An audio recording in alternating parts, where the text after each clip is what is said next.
Hi friends, welcome to Remees vlog. നമ്മളിപ്പോൾ വന്നിരിക്കുന്നത് വൈറ്റ്ല പൊന്നുരുന്നി ചർച്ചിലാണ്. ഇവിടെ ദൈവദാസൻ തിയോഫിനച്ചൻ്റെ ഓർമ്മദിനമാണ് ഇന്ന് ഏപ്രിൽ 4. ഈ ഒരു ദിവസം എല്ലാ വർഷവും രാവിലെ മുതൽ ഏകദേശം രാത്രി 10 മണി വരെ ഇവിടെ നേർച്ചസദ്യ ഉണ്ടായിരിക്കുന്നതാണ്. പല ഭാഗത്തു നിന്നായിട്ട് ഒരുപാട് ആളുകൾ ഇവിടെ എത്തിച്ചേരാറുണ്ട് കേട്ടോ. ഞങ്ങളും ഡ്യൂട്ടി കഴിഞ്ഞ് നേരെ വന്നതാണ്.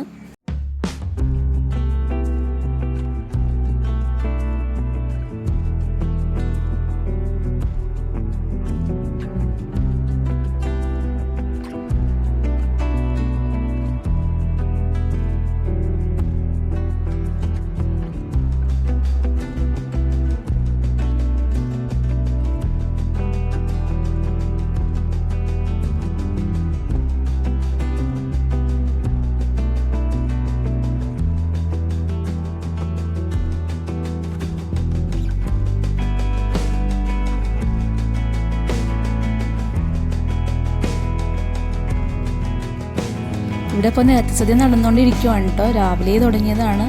അപ്പോൾ നമുക്ക് ഫുഡ് കഴിക്കും മുമ്പ് നമ്മുടെ തിയോഫിനച്ചൻ്റെ കല്ലറയും അങ്ങനെ കുറച്ച് കാര്യങ്ങളൊക്കെ കാണാനുണ്ട്.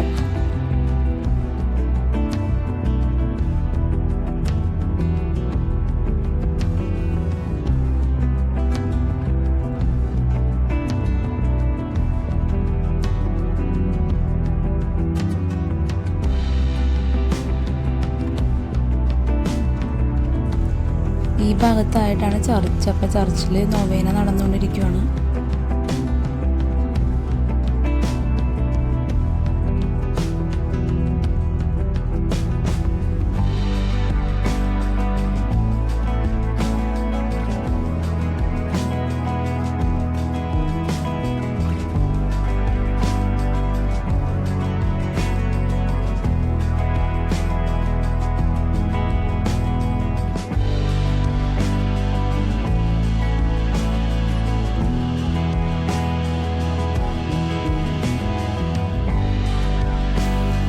അപ്പോൾ നമ്മൾ തിയോഫിനത്തിൻ്റെ സ്മൃതിപഥത്തിലേക്ക് എൻ്റർ ചെയ്യുകയാണ്.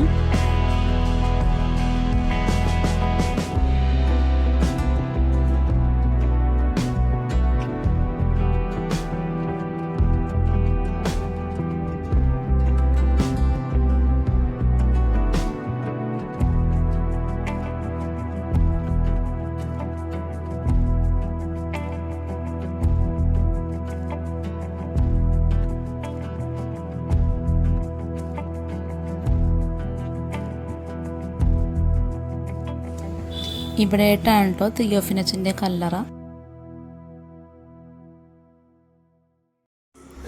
നമുക്കപ്പോൾ ഇവിടെ അച്ഛൻ്റെ ഓർമ്മകളൊക്കെ സൂക്ഷിക്കുന്ന ഒരുപാട് ഫോട്ടോസുകളും തിയോഫിനച്ചൻ്റെ മുറി അങ്ങനെ ഒത്തിരി കാര്യങ്ങളൊക്കെ ഉണ്ട്. അപ്പോൾ അതൊക്കെ കണ്ടിട്ട് വരാം.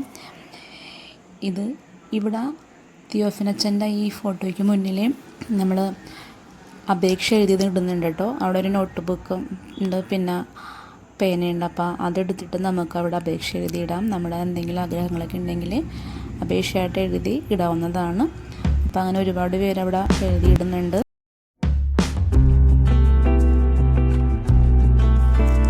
അപ്പം നമ്മൾ തിയോഫിനച്ചൻ്റെ മുറിയിലേക്ക് പ്രവേശിച്ചു. അപ്പോൾ തിയോഫിനച്ചൻ്റെ ജീവിതകാലത്തെ ഉള്ള ഒരുപാട് ഫോട്ടോസും അങ്ങനെ ഒത്തിരി ഓർമ്മകളൊക്കെ സൂക്ഷിക്കുന്ന ചിത്രങ്ങളൊക്കെ ഇവിടെ നമുക്ക് കാണാൻ സാധിക്കും കേട്ടോ.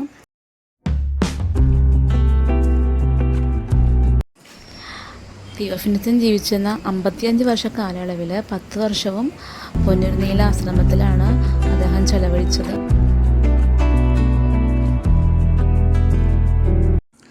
അതുകൊണ്ട് തന്നെ പൊന്നുരുന്നിയിലെ ആശ്രമത്തിലെ അച്ഛൻ്റെ സ്മൃതിപഥത്തിൽ അച്ഛനെ കുറിച്ചുള്ള ഒരുപാട് ഓർമ്മകൾ, അച്ഛൻ്റെ ജീവിത ചരിത്രത്തിലെ ഒത്തിരി കാര്യങ്ങൾ നമുക്കിവിടെ കാണാം.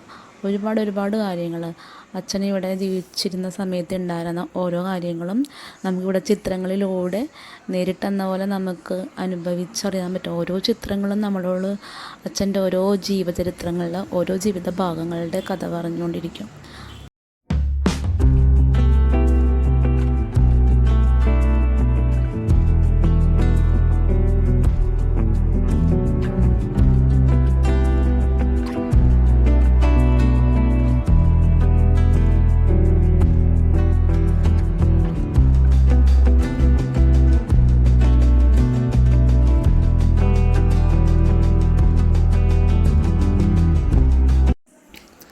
അപ്പോൾ ഇവിടെയാണ് കേട്ടോ അച്ഛൻ്റെ കല്ലറ.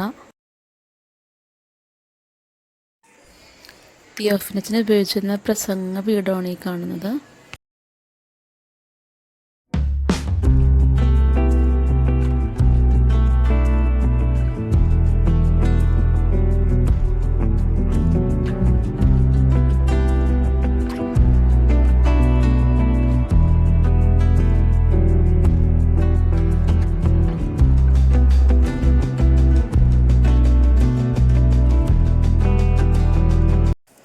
അപ്പോൾ അച്ഛൻ ജീവിച്ചിരുന്ന കാലയളവിലുണ്ടായ ഓരോരോ കാര്യങ്ങളും നമുക്കൊരു പുസ്തകം വായിക്കുന്നത് പോലെ, ഒരു കഥ കേൾക്കുന്ന പോലെ നമുക്കിവിടെ കണ്ടറിയാൻ സാധിക്കും. ഇവിടെയുള്ള ഓരോ ചിത്രങ്ങൾക്കും ഓരോ കഥകൾ പറയാനുണ്ട്. അച്ഛൻ്റെ ജീവചരിത്രത്തിലെ അച്ഛൻ പഠിച്ചിരുന്ന സ്കൂൾ കാലഘട്ടം, അച്ഛൻ നടത്തിയ പ്രസംഗങ്ങൾ, അച്ഛൻ എഴുതിയ ഒത്തിരി ലേഖനങ്ങൾ, അതുപോലെ എഴുത്തുകൾ, അങ്ങനെ സന്ദേശങ്ങൾ, അങ്ങനെ ഒത്തിരി കാര്യങ്ങൾ നമുക്ക് ഇവിടെ നേരിട്ട് കണ്ടറിയാൻ പറ്റും.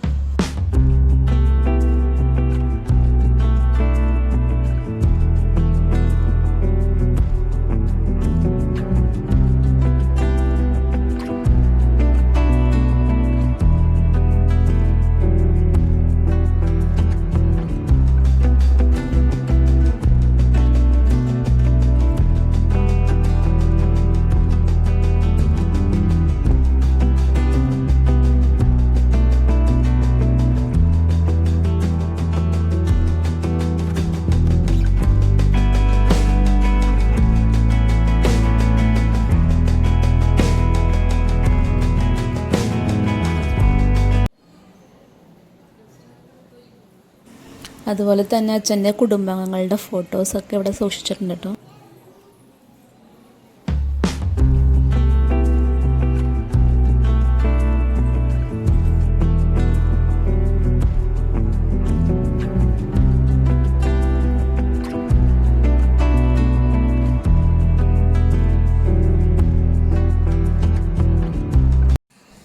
അപ്പോൾ നേർച്ചസദ്യ നടക്കുന്നിടത്ത് അത്യാവശ്യം തിരക്കായി തുടങ്ങി. അത്യാവശ്യം എന്നല്ല, നല്ല രീതിയിൽ തന്നെ തിരക്കായി തുടങ്ങി.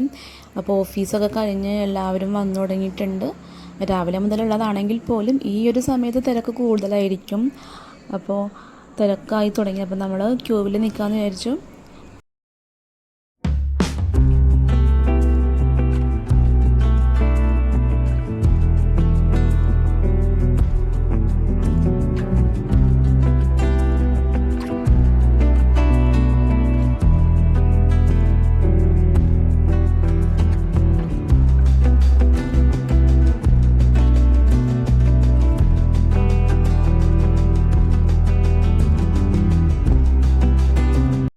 അപ്പോൾ അങ്ങനെ നമ്മളും നേരത്തെ സദ്യ വാങ്ങിച്ചു ഇതാ കഴിക്കാൻ പോവാണ്.